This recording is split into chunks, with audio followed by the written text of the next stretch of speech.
Awesome.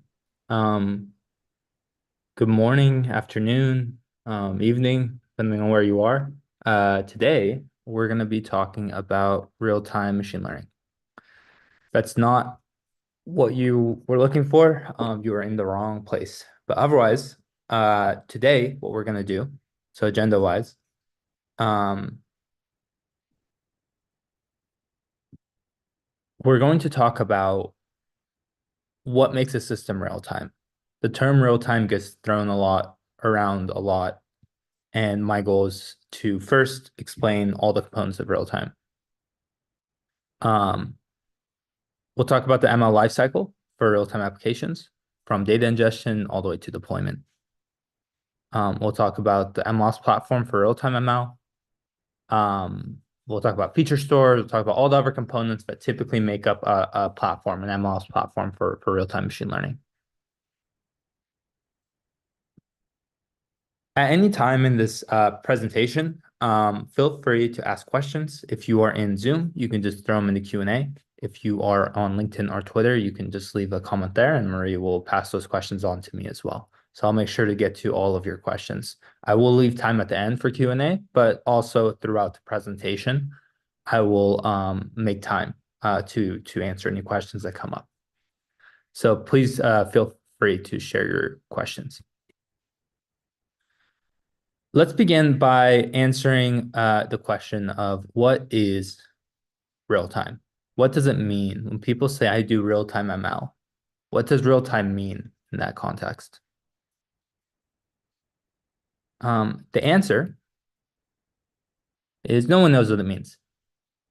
It doesn't really mean anything by itself. It's kind of a vibe. It's just explaining that, yeah, it's not real time. But what it actually means, what it entails, like if you were an engineer assigned the task of building a real-time ML system, it's way too ambiguous. That can mean so many different things. Think of ChatGPT. Is ChatGPT a real-time system? Well, it depends on who you ask. For some people, they say, yeah, it's real time. It's just a chat application. You chat with it and it kind of responds in real time. Other people would say it's definitely not real time because it's very slow comparatively. Um, it doesn't have perfect uptime, amongst other things. And so that almost begets the question of, okay, well, if it's too slow to be real time, at what point is something real time? Or at what percentage of uptime does something get considered real time? And the answer again is no one knows. It's just completely context dependent. So real time doesn't really mean anything. But we can hopefully get closer to what the actual definition of real time is. And I'll attempt to do that here so that if someone asks you to build a real time ML system, you have a framework to break that down into actually or actionable components. The three components of a real time model is one, always on inference, two, low latency serving, and three, real time features. Now, it's a bit of a recursive in the sense of, you need real-time features, and that has the same problem as real-time models, which is it doesn't really mean anything. So we'll break that down too later in this presentation. Note that when people say real-time, they might mean all three of these things. They might mean a couple of these things. They might mean one of these things.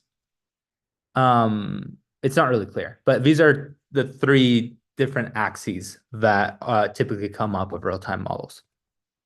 Let's begin with the first one, always-on inference. It's easier to explain always-on inference by actually explaining the other type of model. So there's a type of model called that are batch scoring models. So for example, you might have a model that processes or predicts people's credit score. That might run every 24 hours, every day, every week, whatever. Those are batch models. Those would typically not be considered real time. They run on typically some schedule, and they will oftentimes kind of loop through and make a ton of predictions in batch.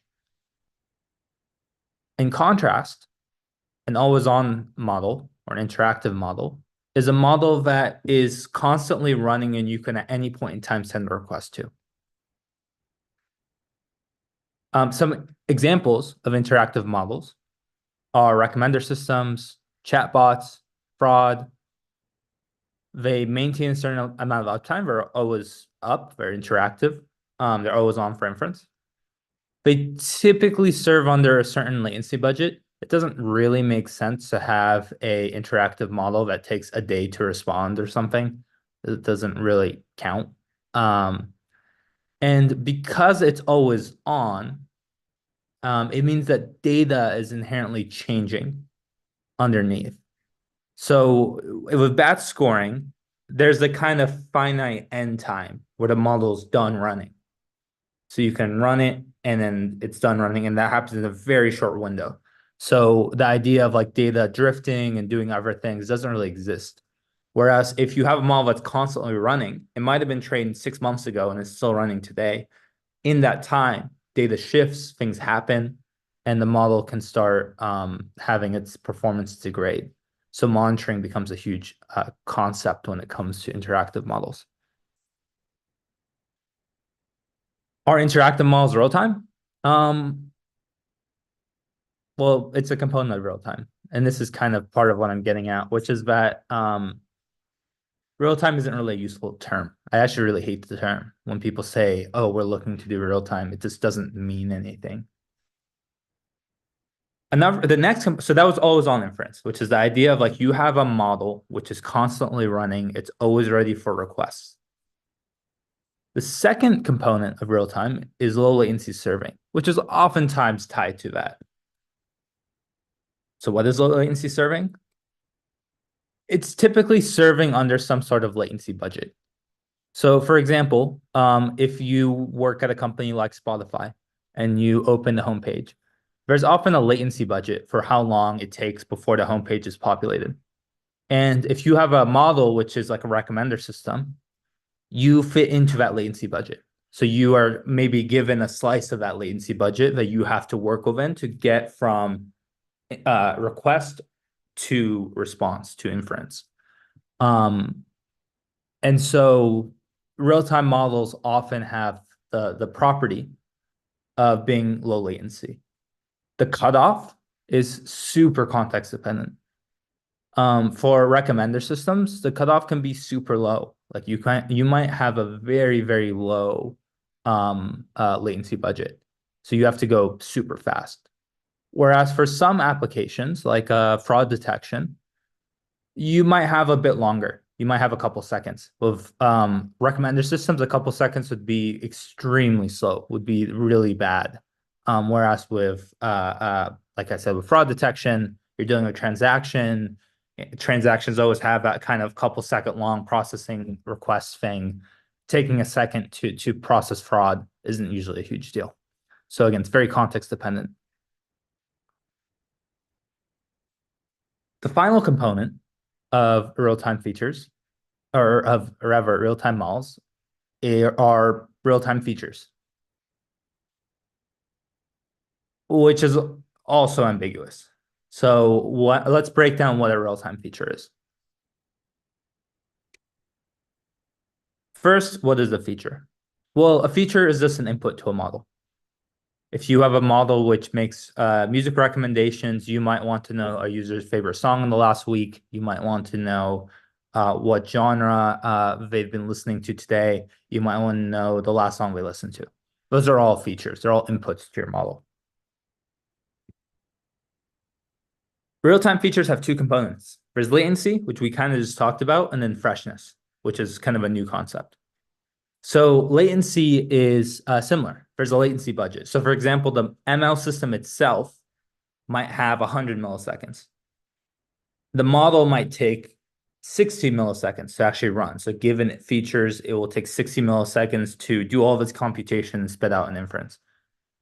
Well, that means you have 40 milliseconds to retrieve or process and build all the features required to feed that model and get it to the model. So there's typically a latency budget for the whole ML system, and the features are part of that. So typically to have a low latency model, you kind of need low latency features. If you have a model that runs super fast, let's say in 100 milliseconds, but it takes 10 seconds to get the features to feed it, then it's not really that useful. So inherently, to have a real-time ML system, a real-time model, you kind of need real-time features. Latency is a big part of this. And you can imagine if I was to go on my Spotify and it had a feature like Simba's favorite song in the last 30 days, processing that is going to be computationally heavy. Like going through every song I've listened to in the last 30 days, running that query, processing it all to build the feature, that's going to take a little bit. So the trick that is most often incorporated in real time and getting latency down for features is just caching. So you can use something like Spark, pre-process all your features, store them in something like Redis. This allows you to be able to retrieve features super quickly because the features have already been built. So all you're doing is a lookup on Redis and you're not actually doing any computation. The computation was done asynchronously. But it's not that simple because it brings up other questions. Like how often do we materialize this cache? Like the features are inherently stale when they're in there because they've been processed, and from that point on, they are just getting older and older. Not everything can actually be cached, which we'll talk about in a moment. There are some features that you need data. For example, if I am taking if I'm ChatGPT, I'll probably be building some features based on whatever the user wrote. Like I'll be turning that into tokens, for example, and those are features. Well, I can't pre-process those features because I don't get that information until the time of the request.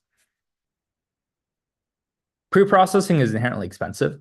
There are some cases where for certain users, I will never, ever, or almost never make a request for them. And so pre-processing the feature can be really expensive.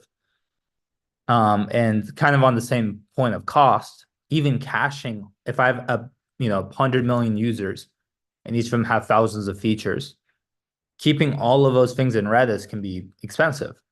So oftentimes people incorporate things like TTLs so that if certain features are not or seldom used, they can kind of be removed from caching. And like I said, not all features can be cached. You might have an incoming transaction, but you want to check if it's fraudulent. Well, you won't have a lot of the information of that transaction until the transaction happens, obviously. With a chatbot, when someone writes a message, there might be features you generate based off that message. You won't have that message until the request comes in. And so some models process features that are part of the request. And so those cannot be pre-processed. And so you are forced to process those at request time, which will add to the latency.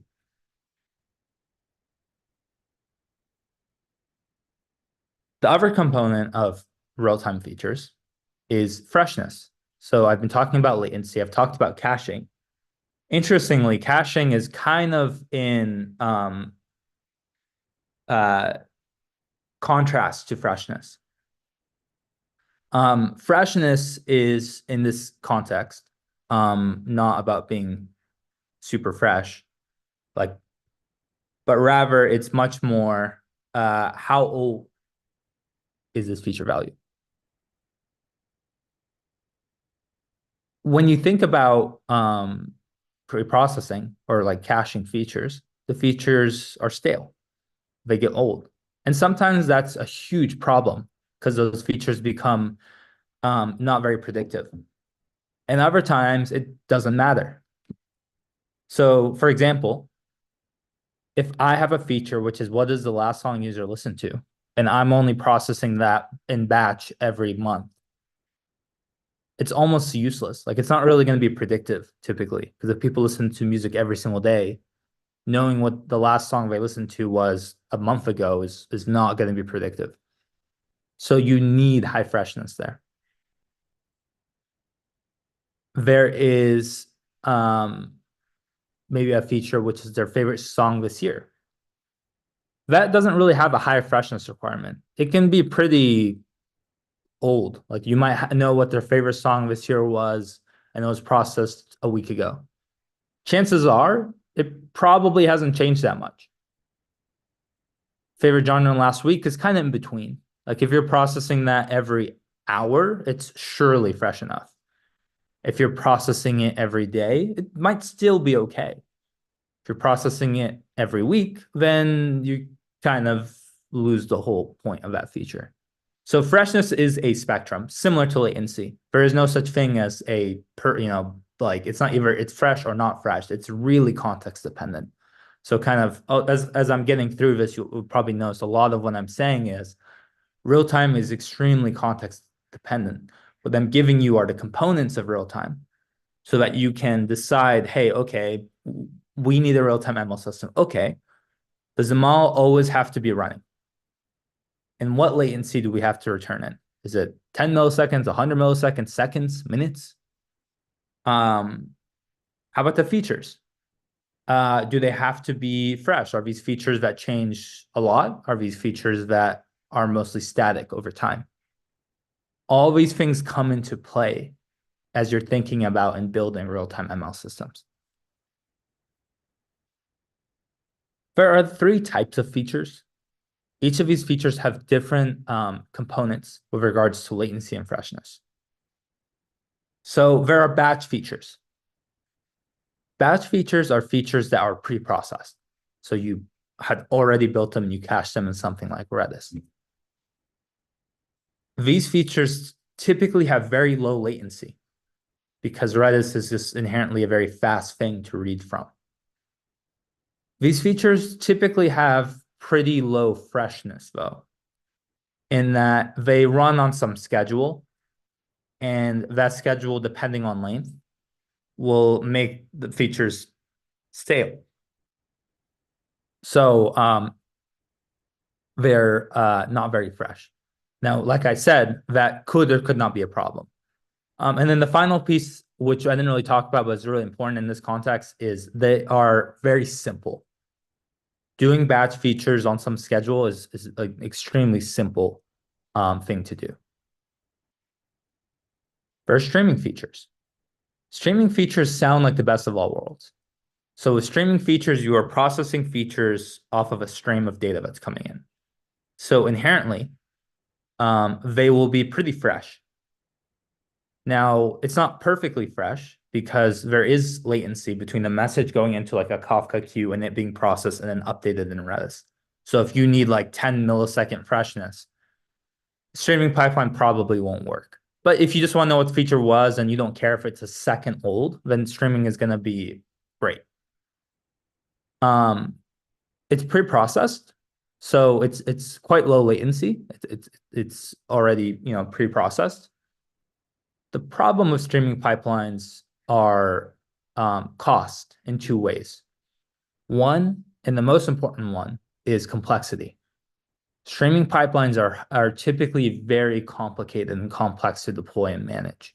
The reason for that is unlike batch features, which come up and come down, like you run the transformation, that's it.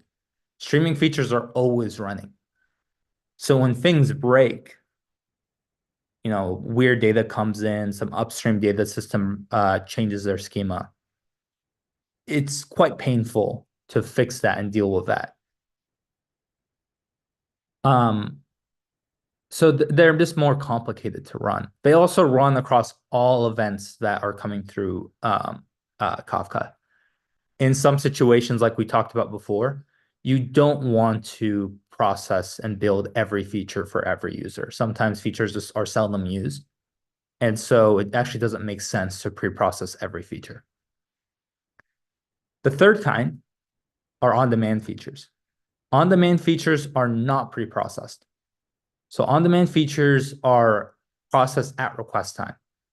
Like we talked about before, some features have to be on demand because you don't have the data to build them until the request. However, there are also features that are, like I mentioned, let's say you have a pretty high latency budget, like you have like a couple seconds, and this model is seldom run, so you don't want to pre-process all the features. You can actually run a query on like some SQL database at request time. that might be okay for you. In that case, it would be an on-demand feature because that feature is going to be highly fresh. It's going to be immediately like generated at the time of the request. So those would also be considered on-demand features. So those are the three types of features. Someone mentioned that they can't see my slides. Marie, can you verify that you can see my slides? I can see your slides right now.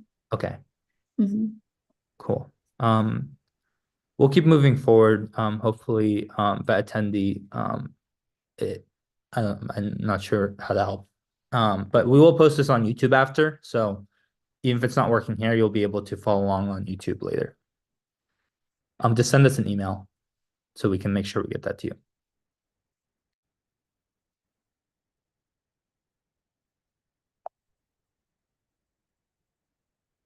Okay, so I've talked about real-time ML. I've broken it down. Okay, like we have different types. We have interactive models, so models that are constantly running. We have low latency serving, so these models also serve requests very quickly. To do that, they oftentimes need real-time features, which are features that are able to be served very quickly and typically have some sort of freshness requirement. So they are not super old values of features. Now, the problem is that in reality, things are much messier. The problem is that data scientists, so ML is a highly iterative process. ML engineers and data scientists might be working in notebooks on a sample of data or just in batch and building their features and models. That's inherently different from what happens in production. For example, it would be quite uncommon when you're iterating to work building streaming pipelines to build your features. You'd oftentimes work on some batch pipeline, even pandas on just some sample of data to build your features. And then you kind of have to transpile it into this production setting, which is not, it's just a different environment than your notebook. You end up with a lot of chaos. You end up with a lot of features in production. They're based on notebooks that were built based on different samples of data. You end up with different features and models that were created. It's a messy process dealing with production ML, especially given just the highly iterative nature of models. Think of like how complicated getting applications to production was before DevOps. So this led to the creation of MLOps, which is kind of the ML equivalent of DevOps. For features in particular, I mentioned like you will be working in notebooks, you'll take a sample of data, you'll work with pandas, you'll come up with some training set and you'll train a model locally. See if it works, see if it's interesting, see if you end up with good results. But then I need to get that in production. And if that feature is like a streaming feature, I need to now rewrite my maybe my pipeline to work in Flink. I need to set up monitoring on that. I need to maybe backfill. I need to essentially take historical data to build the state for my streaming pipeline. I need to have Redis set up. I need to get those features into Redis. And then I need to have my model read from Redis and then process features. I need to handle data drift. Data inherently changes in production. So the models, the features, their distributions are not static. They are changing. And that can cause my things to break in production.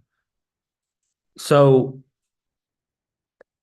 getting things into production is really complicated, and it created the whole thing, which is MLOps. Because before that, essentially what people would have to do is either data scientists themselves would write Airflow and PySpark jobs, or what I see a lot of is data scientists handing off their notebooks to some data eng team who has to put them in production. Both of these are just inherently error prone. Data scientists in general are not super familiar in building production grade data engineering pipelines because they're not data engineers. And data engineers aren't great at understanding what data scientists are attempting to do, the assumptions they're making. It's just data science and data engineering are just inherently different skill sets. Being a good data engineer doesn't make you a great data scientist, and being a great data scientist doesn't make you a great data engineer. There are the rare unicorns who are good at both, and those people are worth their weight in gold because they can actually do both. But the majority of people are not that. This is why people build MLOps platforms, to make and simplify the work of getting things in production. So for my next section here, I'm going to be talking about ML platforms for real-time ML. I've talked about what real-time means. Now I'll talk about how to actually accomplish those goals and build a platform which enables you to do real-time ML. I'll start with the ML lifecycle. So like we talked about, it starts with the data. So you have data, you work in that data from an iterative experimental standpoint, and eventually get those in production. For some use cases, you might be dealing with streaming data, which is inherently complicated. And so that will have a much more, I guess, intensive data part of the ML lifecycle. Once we build training data, then we start talking about model experimentation. So we start training models, we start hyperparameter tuning, we have experiment tracking, we have model stores. For always-on inference, for models that are constantly running, you need some sort of service to run those models. So you give it a model, it runs that service. It can be more complicated. When you talk about always-on inference, you might think it's simple. Like, okay, well, I'll just put in a Docker container and run that Docker container. I will just add some form of horizontal scaling. So that is doable. It's not easy, but it's not like extremely hard. Where it gets much harder is when you start talking about A/B testing. You start talking about canary deployments. Like, hey, I have a new version of this model. I want to deploy it. Well, you can't just turn off the old one and turn on the new one, because this is a recipe for disaster if the new one doesn't work as expected. Even if it does seem to be working as expected, as that model runs, things change. Data changes. Sometimes maybe it makes bad predictions in specific edge cases. So you need to have monitoring and evaluation. So you need to monitor those requests, keep track of all the requests and responses, but also have a system so that you can evaluate it. So you can look at the edge cases, you can understand what's happening. So I like to think of it as there's two axes. So there's the axis I just talked about, which is the ML lifecycle. And then there's another axis, which is the level of abstraction. So level of abstraction goes from hardware, what's the GPUs that are running, all the way up to platform. Now I have this whole layout where I walk through this and talk through this in much more detail. I'll also be releasing a blog post about this. We did a webinar last week about this as well that we can share. There's a YouTube. Just follow me and on LinkedIn, and I'll be posting a lot of stuff about this in more detail. It's a bit out of scope for today, so I'm not going to go much deeper into here, but I'm just going to tell you the 4 components of a real-time MLOps platform. One is the feature store. The feature store is a place to define, manage, and deploy your features, typically on some underlying data infrastructure. So in our case, like, we call ourselves a virtual feature store. So we'll sit above Databricks and Redis, and we'll provide an application layer that orchestrates the features creation, versions them, handles things like streaming features, does all of the complexity around the data part of the lifecycle. Second, and this part is experiment tracking and model stores. So you need some way to track runs and store models. Now, experiment tracking and model stores, if you use something like MLflow for batch models and real-time models, you'll probably be fine. There isn't really a huge difference in that part from real-time. It's kind of the same problem. Model serving orchestration, on the other hand, is going to be very much more complicated in a real-time system. In a real-time system, unlike a batch system, in a batch scoring system, if I have a new model, then I'll just, when I do the batch scoring, let's say it happens every 24 hours, the next time I'll just run the new model. Maybe I'll run the new model and the old model on A/B test. But it's not going to be super complicated. Now, if my model is constantly running, I typically want to be able to handle a no downtime upgrade. I also want to make sure that I don't screw things up because models, especially when dealing with things like recommender systems, I've had many situations where my recommender system in the lab on training data worked very well, but in production, it didn't work so well. And so you want to make sure that you do things like canary testing, where you maybe deploy a model on just 1% of users, see how it performs. And you need an orchestrator that can do that well. There are platforms like Selden that do this stuff, and that's their whole focus.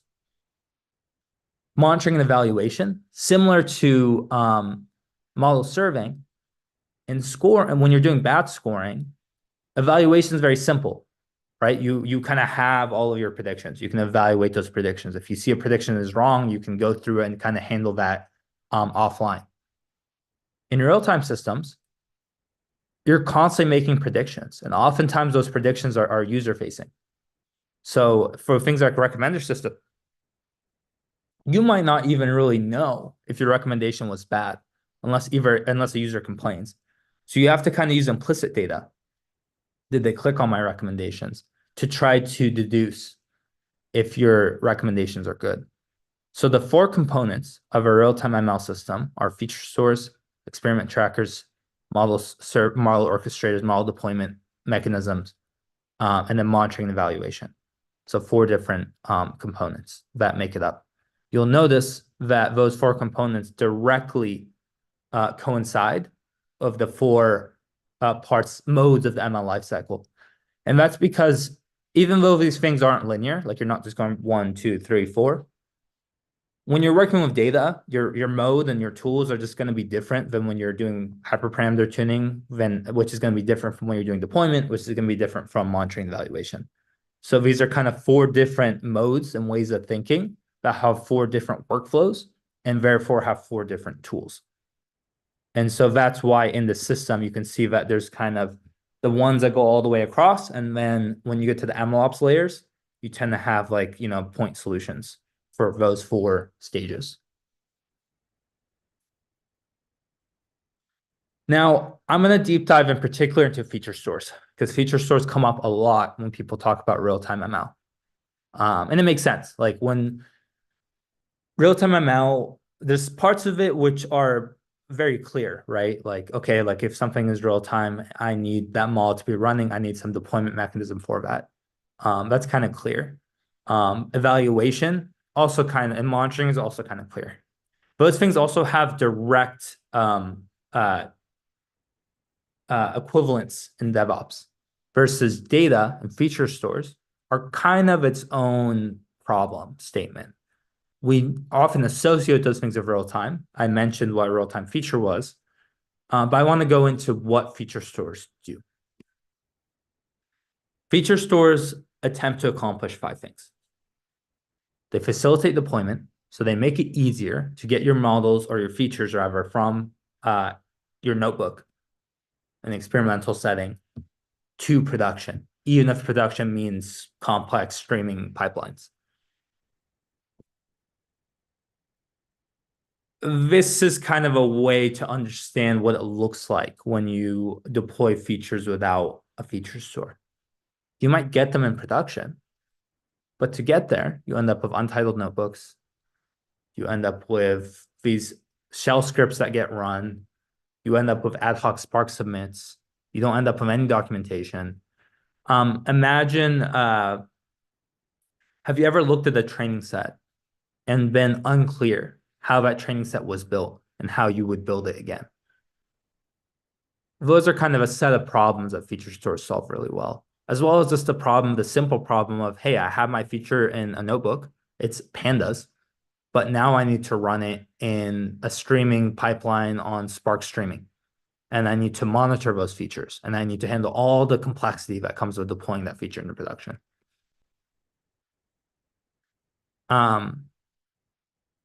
The Featureform approach, our framework, the way we solve this, is we have users write their logic in PySpark or SQL.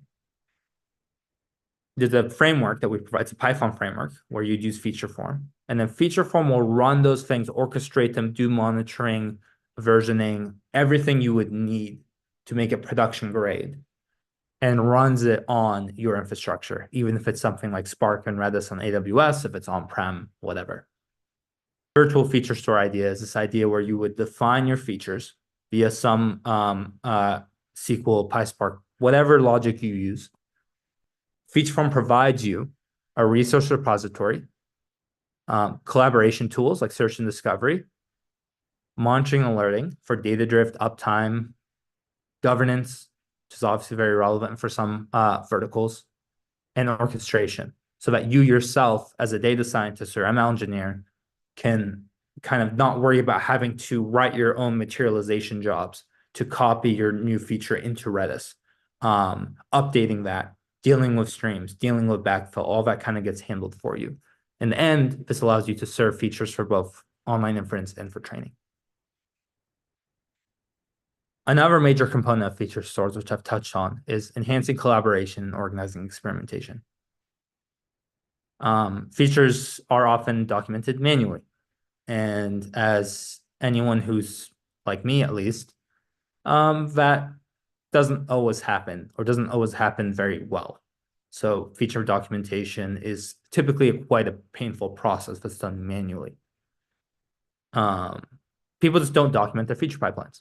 Now, with things like Featureform, we can implicitly document your pipeline by using your code. So the code is the documentation. We'll ask you to write a PyDoc script. The documentation updates with the code itself. So we can kind of tie lineage, versioning, and all these things directly into the code so that you kind of are documenting the code by just, writing your code. And then all that happens in a place where it's searchable, reusable, and is all in one place, one repository. There's increasing reliability. Once features are in production, this is something that like a lot of people don't really think about until it bites them. It changes. Like imagine you had a feature in production, you're Amazon.com, and the pandemic hit. And all of a sudden, your top sold item becomes toilet paper.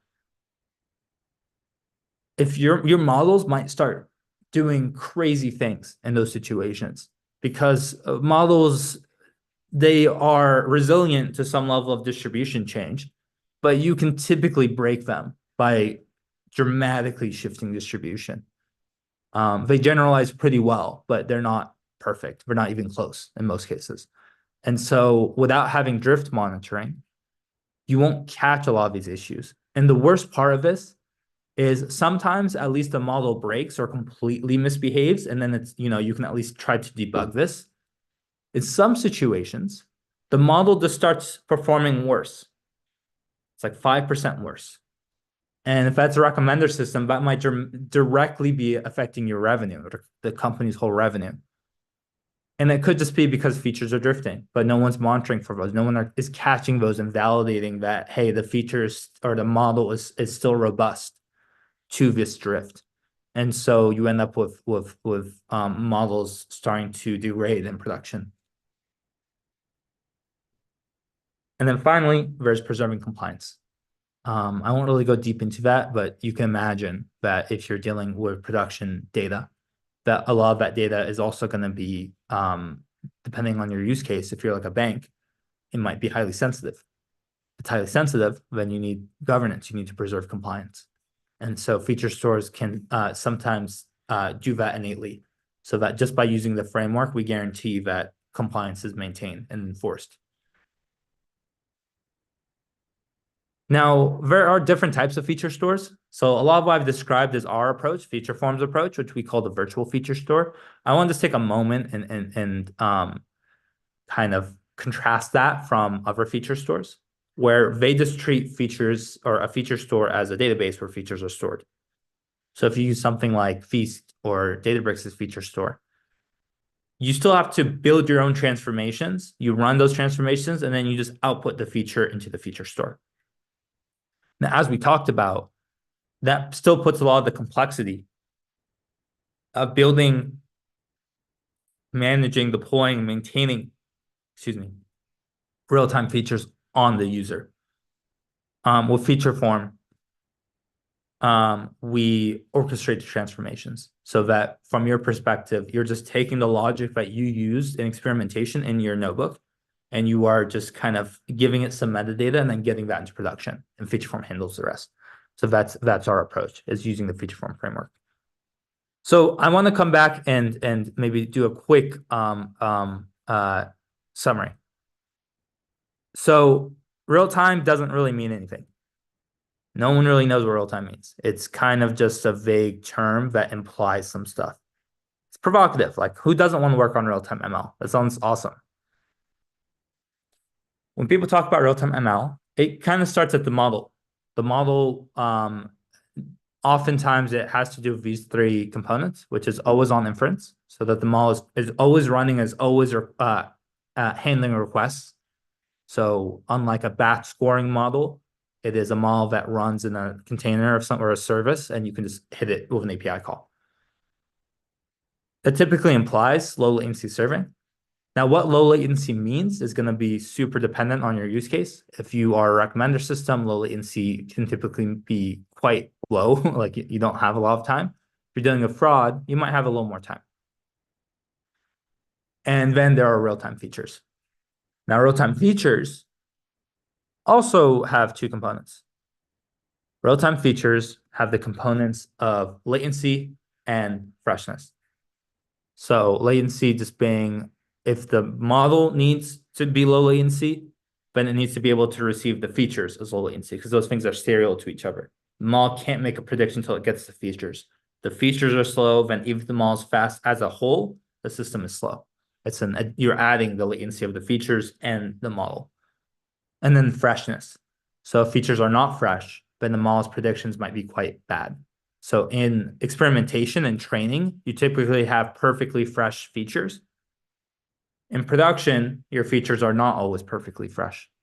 And you kind of have to use heuristics, because getting perfectly fresh features is expensive and typically is high latency. Like, it's going to make your model slower.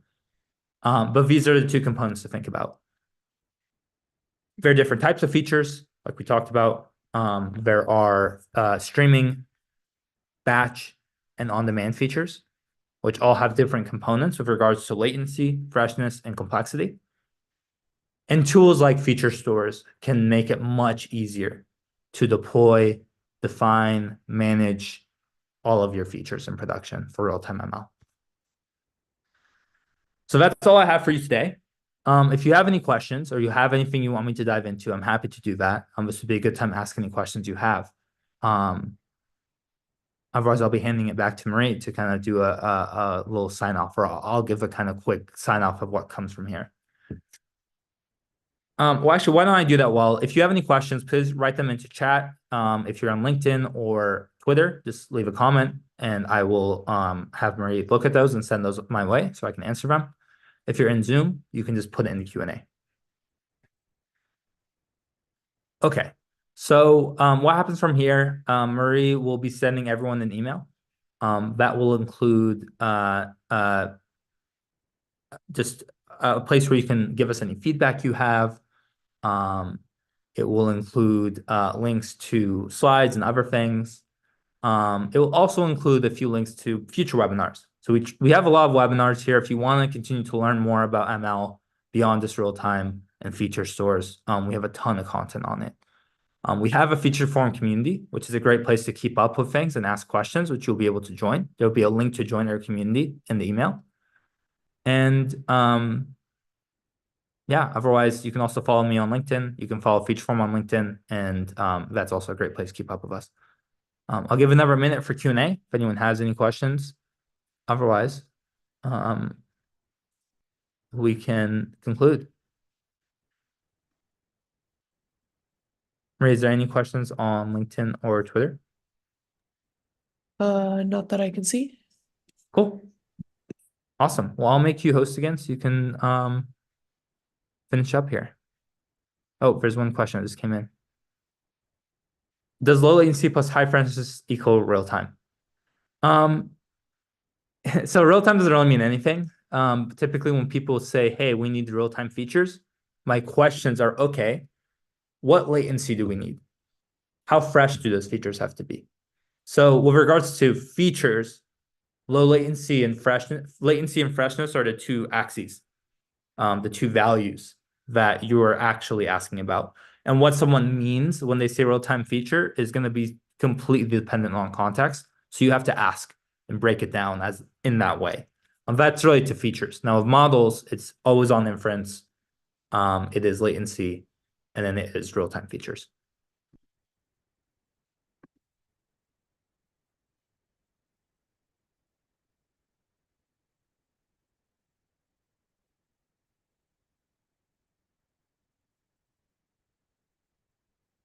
Awesome. And if you have any more questions, you can also ask on chat. Yeah, I'm also Simba at featureform.com. If you want to just email me directly, you're always welcome to do that. And otherwise, thank you all for your time and hope this is useful.